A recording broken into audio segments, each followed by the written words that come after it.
Paul Edwards, author of the Mourner's Woods novels, and first and foremost, a monster kid. Today I'm reading Monster Fantasy Magazine, issue number 1 from 1975.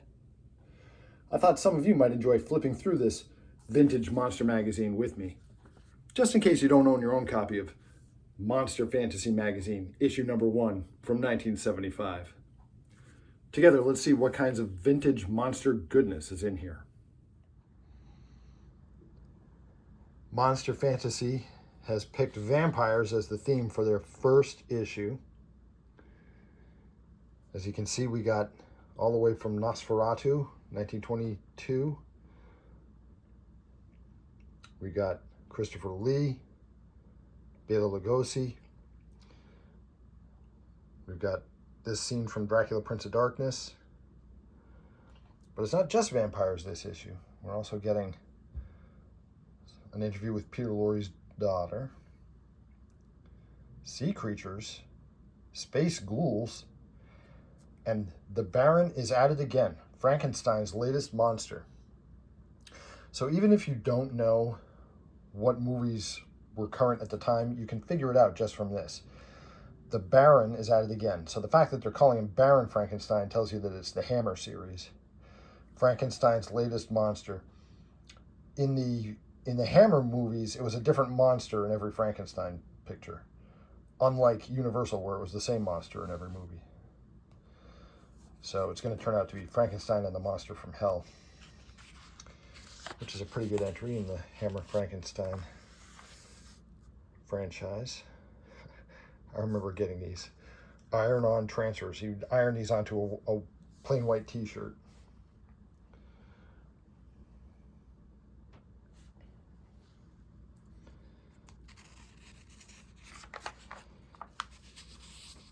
Oh, and here you get a sort of a table of contents that tells you which monsters are on which pages.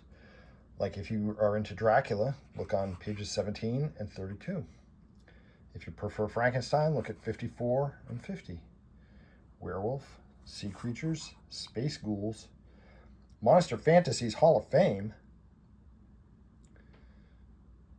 Okay, all right.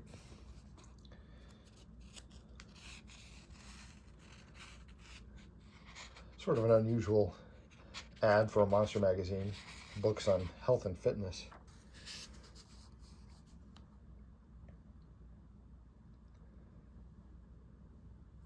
Been sent away to get a giant astrology chart.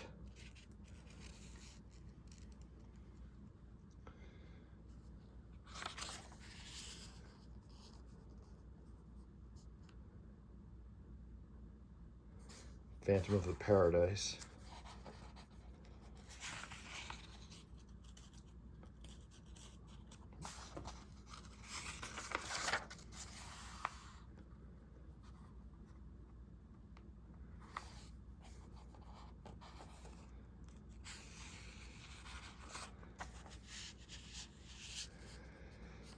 All right, well, The Towering Inferno is great, but it's not a monster movie. It's also not even a science fiction movie. It is a disaster film, which these were big in the 70s. It's hard to tell why The Towering Inferno has a big spread here. It's not a monster movie. It's not a science fiction movie. It's not a horror movie. It's a disaster movie. Disaster movies were big in the 70s, like The Poseidon Adventure.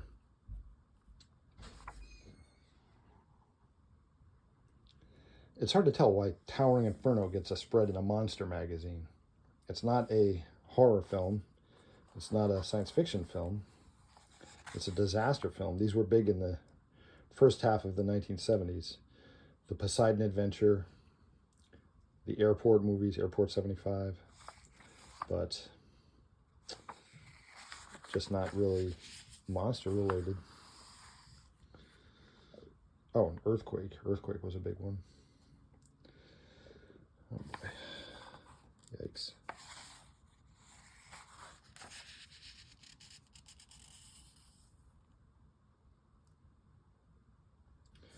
All right, here we go.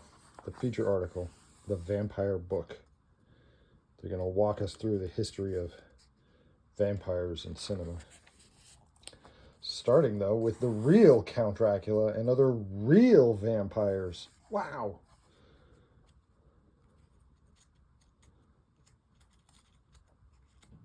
And they're talking about Vlad the Impaler, the historical character that Bram Stoker based his character of Dracula on.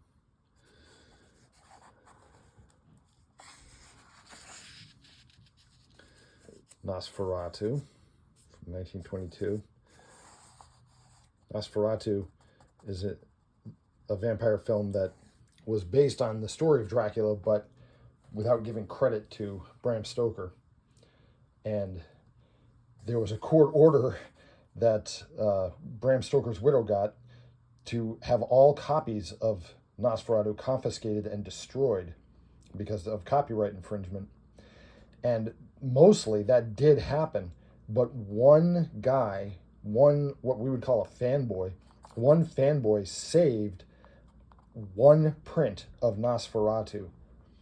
And every copy of Nosferatu that we have now is descended from that one print that one fanboy saved.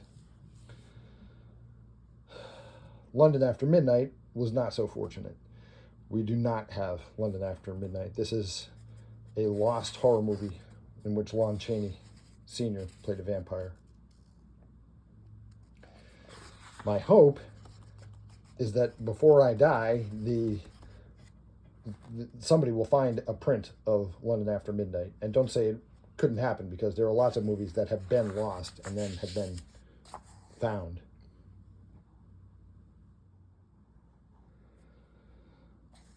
All right. Bela Lugosi, of course, gave the definitive vampire portrayal in Dracula in 1931.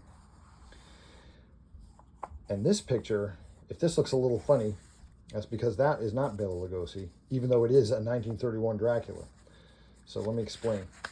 What Universal Studios did was, by day, they filmed their English language version of Dracula, with Bela Lugosi playing the role. Okay.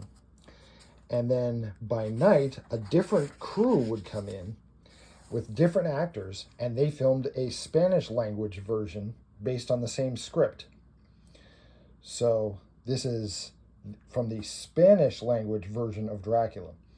And what's interesting in the Spanish version of Dracula is that the Spanish language version crew would always try to one-up the English language speaking crew.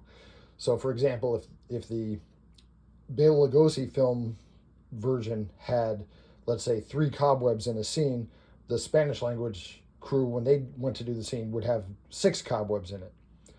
Or if there was a rat scurrying across the floor in the English language version, in the Spanish language version, they'd have 5 rats scurrying across the floor. They would always had to up the ante from what the production in the English language production had done. So if you ever sit and watch the Spanish version of Dracula, it's amazing. The set design is way, way over the top. It's like Transylvania in your worst nightmare. The only thing that is missing is that you don't get Lugosi playing Count Dracula, which is sort of a deal breaker. But I'm glad we have both versions. And of course, Bela Lugosi played other vampires. Here he is in Mark of the Vampire with Luna, the Batgirl.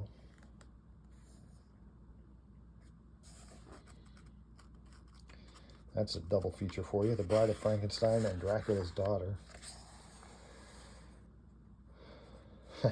Shoestring vampires, as in shoestring budget vampires.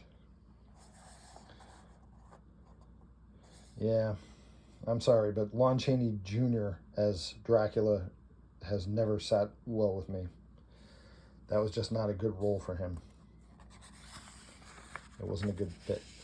He was miscast. Christopher Lee was not miscast. He owned Dracula. He did a great job as Dracula in the Hammer films. And his first of those Hammer films was Horror of Dracula.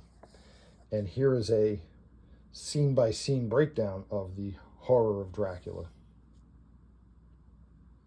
You know, I've just got to say, if you're familiar with this movie, this scene here where the guy goes into the crypt and he sees he has a choice. He could stake Dracula, or he could stake this vampire woman that, you know, a regular Transylvanian villager probably could take out on his own. And he chooses to stake the vampire woman instead of staking Dracula, the scourge of humanity. That is the most frustrating scene in all of movies. That just drives me up the wall. Every time I see this film, I'm like, no, what are you doing? Kill Dracula, not her.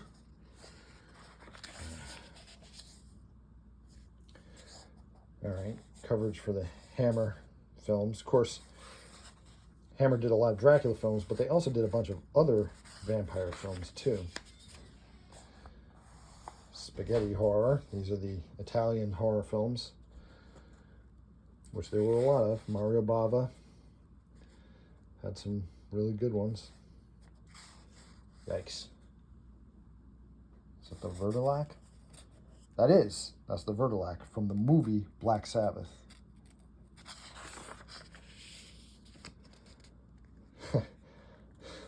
The bottom of the barrel. Oh, these are some of the Mexican vampire films. Curse of Nostradamus, Invasion of the Vampires, The Bloody Vampire. What about Monster Destroyer? They left out Monster Destroyer. Yikes. Rebirth of the Undead.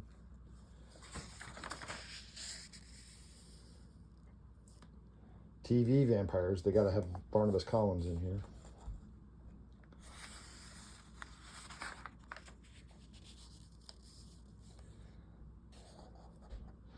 There's Peter Lorre's daughter being interviewed. Yeah, I've heard that he used to prefer the term terror films. You know, when this magazine came out, if you wanted to know the filmography of an actor, you would have to wait for a publication like this to print it. You couldn't just Google it. So kids would take note of what movies Peter Lorre had been in, and then order, or, you know, wait every time that the this week's TV listings would come out in the Sunday newspaper. You would look through in order, look through the days in order, and see if any of these films were playing on your local TV stations this week. My father definitely was into the occult. He was surrounded by the black arts. Thanks.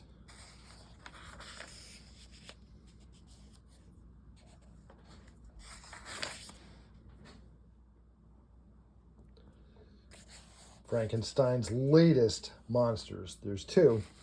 One silly and one grim. Silly first, of course, Young Frankenstein.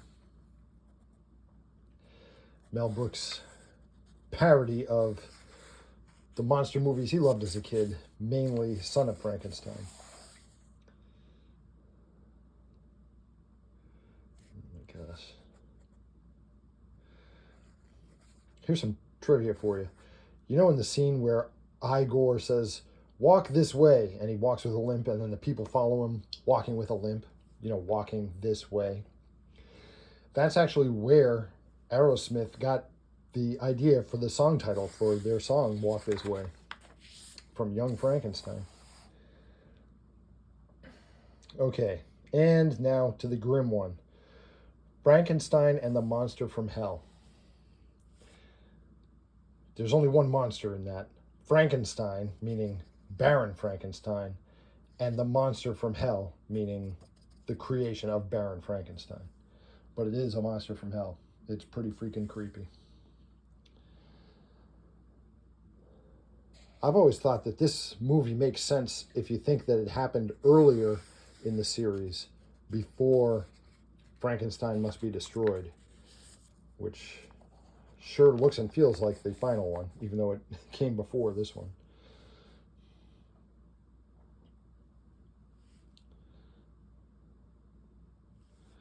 Yeah, this monster freaked me out.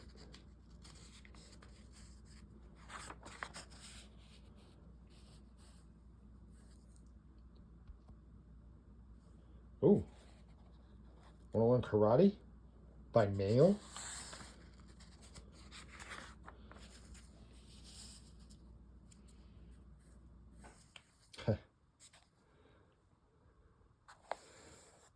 Dark Shadows was a soap opera that ran for 5 years. Daytime soap opera, like any other, except that it was all horror. It was all about monsters and the supernatural and Edgar Allan Poe style murders. Very gothic horror soap opera.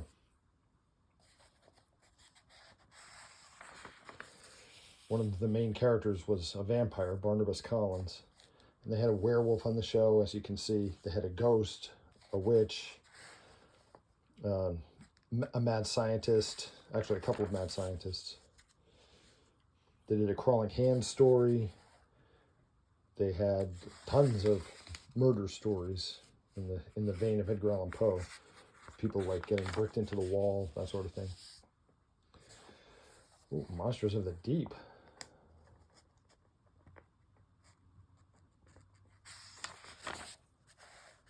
Yikes.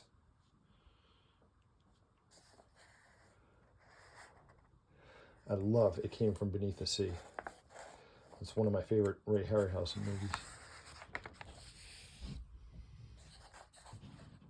Yikes. So the third creature from the Black Lagoon movie, they performed a radical operation on the creature so that he could breathe with lungs instead of gills. And they completely changed the look of the creature. And they even tried to domesticate him, having him wear clothes. But as you can imagine, the experiment wound up not succeeding. Oh, we had Monsters of the Deep, now Monsters of the Sky. 1953, War of the Worlds.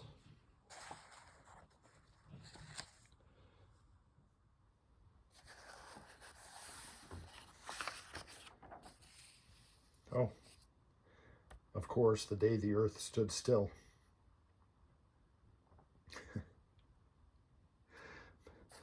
My late mother-in-law was a fan of 50s sci-fi. And one time she had to go to a doctor, a specialist, and his name was Dr. Gort, spelled just like the killer robot in The Day the Earth Stood Still. And she of course immediately recognized the name, and she just couldn't get over it. But she had Dr. Gort. Oh my gosh. Okay. Well, the first thing that caught my eye was It, The Terror from Beyond Space. And the next thing that caught my eye was Invaders from Mars, the original Invaders from Mars from the 50s. But actually, my favorite of these is one of the rare Paul Blaisdell monsters that I actually like, because a lot of his stuff I'm not crazy about. But I do like the Invasion of the Saucermen aliens. They are creepy.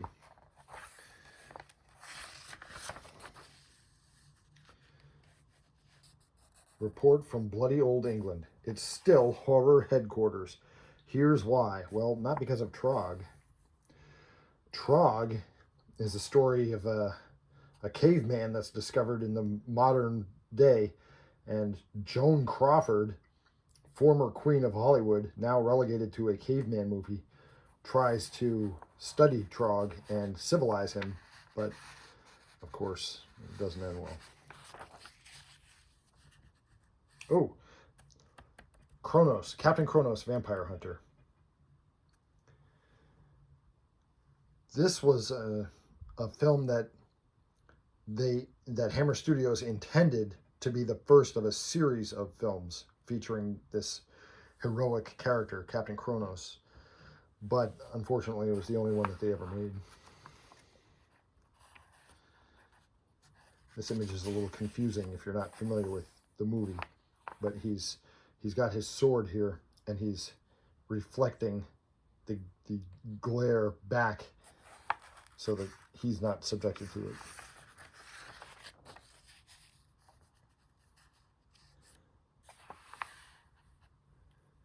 The Mummy, my favorite Hammer film of all. 1959, The Mummy. Jimmy Sangster's script basically took the 4 1940s Universal Mummy movies and condensed them into one narrative. And we got Universal's The Mummy, and it's one of the rare instances where I think that Hammer Studios actually outdid Universal Studios. Their version of The Mummy was just so good. The first one, not the other Hammer Mummy movies that followed.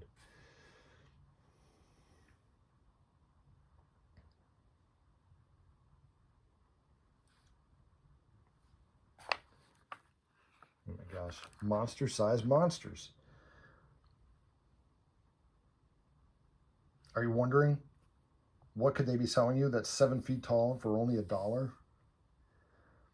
It's a poster. It's a poster that goes on the back of your bedroom door.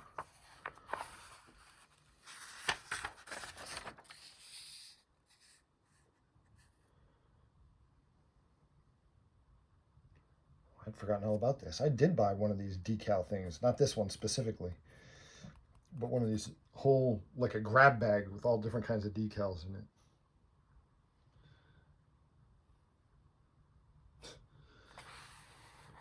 Insecticide they're selling in the magazine targeted for mostly kids.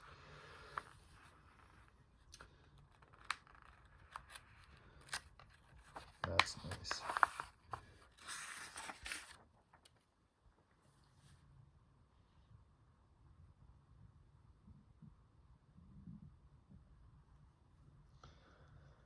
Yeah, I know. This has nothing to do with the movies. The movies were based on these. These came first, just model kits. At the time that this magazine came out, there were no Pirates of the Caribbean books, movies, TV shows, anything like that. It was just a series of models that they came up with. And the movie series from the 21st century is based on the model kits.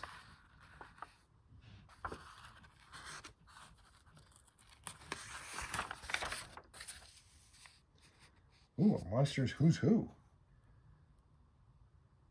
Shouldn't it be What's What? Monster masks. These don't look too good, though. Yeah, I'm not loving those monster masks. Oh, wait a minute now.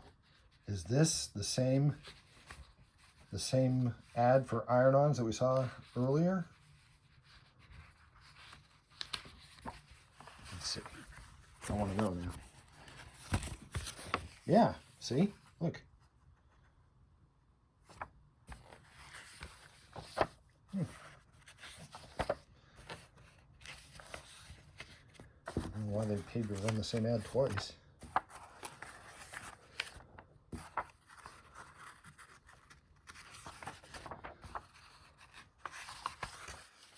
All right.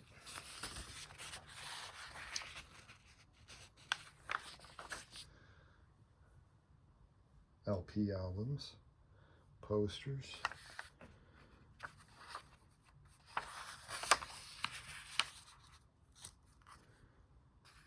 Strange Changing Mummy and Strange Changing Vampire. Huh. I don't remember that.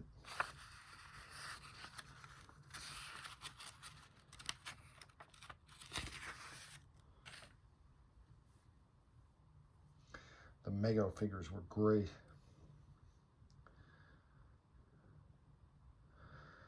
Of course, they had a whole line of Planet of the Apes ones. They marketed the heck out of Planet of the Apes through the 70s, right up until the day that Star Wars came out. And then they switched over and everything was Star Wars toys from then on. Oh my gosh.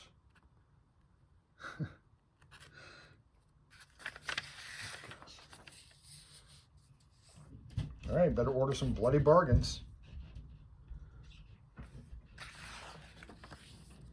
What's the last thing we get? Oh, pictures from Night Gallery, the TV series Night Gallery.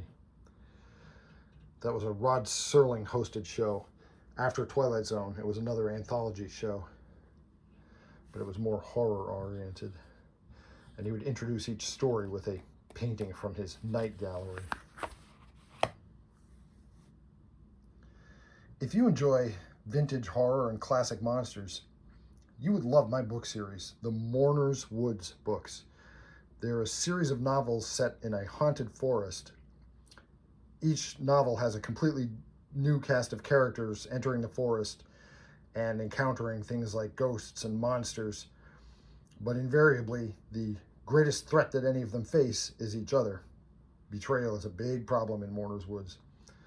My books are available on Amazon.com, 99 cents for an ebook. They're also in paperback and in audiobook.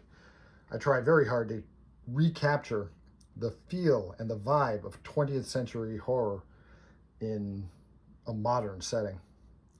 My books, again, are the Mourner's Woods books. My name is Paul Edwards. Thanks so much for spending some time looking through the very first issue of Monster Fantasy with me. I'll see you in Mourner's Woods.